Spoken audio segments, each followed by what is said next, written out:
No fim das contas, você sabe como a coisa realmente funciona. Não existe ônibus grátis. Este é o Visão Libertária, sua fonte de informações descentralizadas e distribuídas. Este artigo foi revisado por historiador libertário, escrito, narrado e produzido por mim, Quinta Essência. Aconteceu na região metropolitana de São Paulo. O município de São Caetano do Sul estipulou recentemente tarifa zero para todos os ônibus da rede pública da cidade. O projeto de lei que deu origem a esse benefício foi aprovado pelos vereadores, para logo em seguida ser sancionado pelo prefeito José Aurício Júnior. Agora, todos os cidadãos podem pegar busão de graça no município. O benefício não se restringe a questões de idade nem de renda. É para todo mundo mesmo. Até então, o município de Vargem Grande Paulista era o único da Grande São Paulo a oferecer tarifa zero para o transporte público. Agora, São Caetano do Sul se junta ao clube de 85 municípios brasileiros com passe livre para os cidadãos. É claro que tudo o que é propagandeado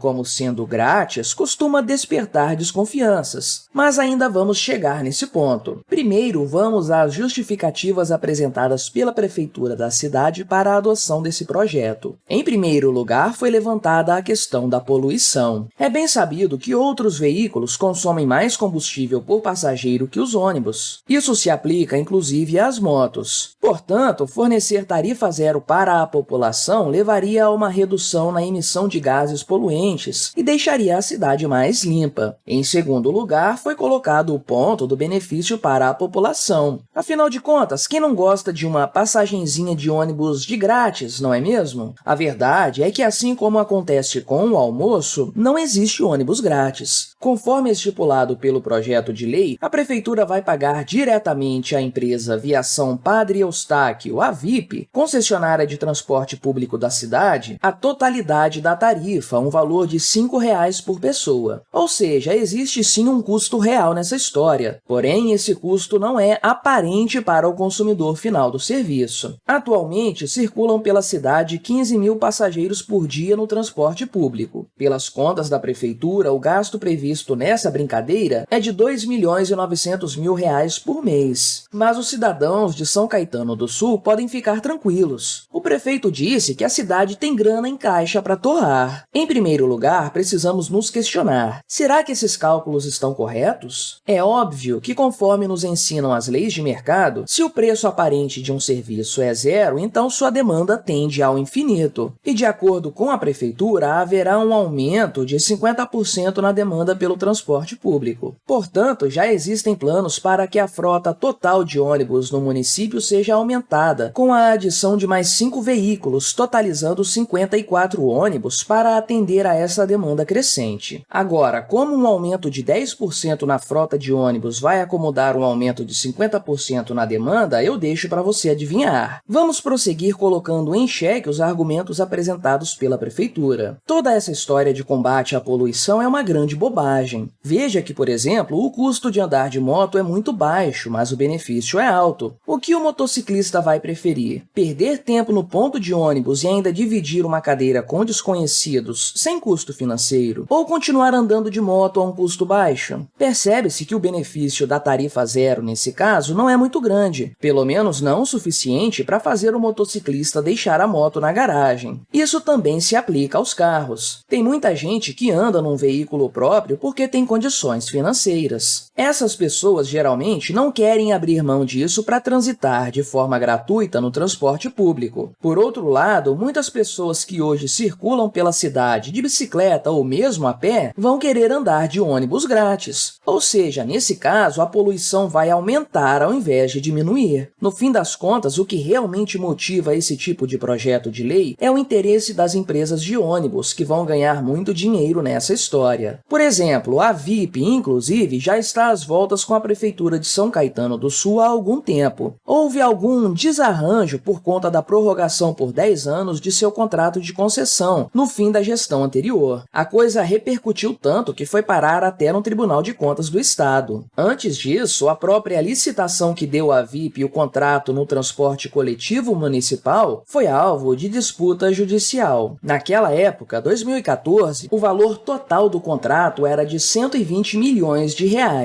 Veja então como o atual cenário é muito vantajoso para essa empresa. Conforme dito anteriormente, não tem nada de graça nessa história, é o governo quem vai bancar as passagens. Hoje, a empresa já ganha uma nota preta com o transporte público, que é uma concessão monopolista. Agora, se a demanda realmente subir 50% conforme previsto pela Prefeitura Municipal, isso significa que a empresa vai ter um faturamento 50% maior, tudo bancado pelo Estado. Vamos ser sinceros, é muito fácil ter clientes e receita desse jeito. Nesse caso, prestar um bom serviço não é prioridade. Existem sim empresas de transporte intermunicipais que operam na cidade, mas a tarifa delas não é zero. Então, na prática, a VIP não tem concorrência. Além disso, também não há custo aparente para o consumidor. Ou seja, se é de graça, não tem por que o cliente reclamar do serviço. A tendência, portanto, é que o serviço fique pior do que é atualmente. A verdade é que a concessão de monopólio do transporte urbano é um absurdo total, que infelizmente é recorrente em praticamente todos os municípios brasileiros. A coisa é extremamente vantajosa para as empresas e para os políticos, tanto que em muitos municípios o setor de transporte público é controlado por verdadeiras máfias. Em alguns casos, há um envolvimento inclusive de facções criminosas como o PCC. Você sabe bem como a coisa funciona. Onde tem dinheiro rolando com proteção estatal, lá se criará uma estrutura criminosa para tomar conta do setor. Porém, para além da criminalidade que é intrínseca a esse setor, também existe a questão da péssima qualidade do serviço que é oferecido ao cidadão. Em qualquer lugar em que exista um monopólio permitido e determinado pelo Estado, a tendência é que os preços sejam cada vez mais altos e os serviços fiquem cada vez pior. Por todo o lado, o que vemos são ônibus que são verdadeiros cacarecos, circulando abarrotados de passageiros, prestando um serviço em geral muito ruim. E por se tratar de um monopólio, não há concorrência efetiva, o cliente não tem para onde correr. No caso específico de São Caetano do Sul, existem alguns ganhadores nessa história. A prefeitura vai ganhar porque os políticos sempre saem ganhando ao aprovar leis e firmar contratos, se é que você me entende. Já a empresa concessionária, a VIP, vai ganhar muito dinheiro também, conforme já dito. Quem vai sair perdendo nessa história mesmo é o cidadão, sobretudo aquele que, além de pagar imposto, nem usa o serviço. Afinal de contas, esse papo de ônibus grátis significa, basicamente, mais impostos para custear mais esse gasto estatal. Além disso, veremos na cidade, ao longo do tempo, ônibus piores e mais cheios, com a qualidade do serviço caindo bastante. Quem antes se dispunha a pagar passagem para ter uma viagem com razoável conforto e qualidade, vai se dar mal nessa história. Toda vez que o Estado aparece prometendo algo grátis para a população, abra os seus olhos. É bastante provável que todos estejam sendo roubados para que esse gratuito seja fornecido. Se o Estado realmente quisesse proporcionar transporte barato e de qualidade para a população, ele deveria acabar com o monopólio do transporte coletivo nos municípios. Ônibus, vans, carros, motos, bicicletas, todos competindo entre si para oferecer o melhor serviço ao cidadão. Essa é a solução para o transporte público nos municípios brasileiros. A oferta iria aumentar e os preços diminuiriam. Porém, se isso realmente acontecesse, muita gente iria perder dinheiro nessa história. É isso que tem levado, inclusive, muitas cidades brasileiras a proibir o funcionamento do buzzer. Nós já tratamos desse tema aqui no canal no vídeo. Buzzer é condenada em São Paulo por praticar concorrência desleal, link na descrição. Portanto, a única coisa que o Estado é capaz de nos proporcionar são promessas vazias, acompanhadas de um serviço público com uma qualidade cada vez pior, tudo às custas de muito dinheiro roubado da população. Obrigado por sua audiência. Se você gostou deste vídeo, deixe o seu like e o compartilhe com seus amigos para difundir as ideias da liberdade. Se quiser ser notificado de outros vídeos, clique em se inscrever e depois no ícone da campainha. Até a próxima!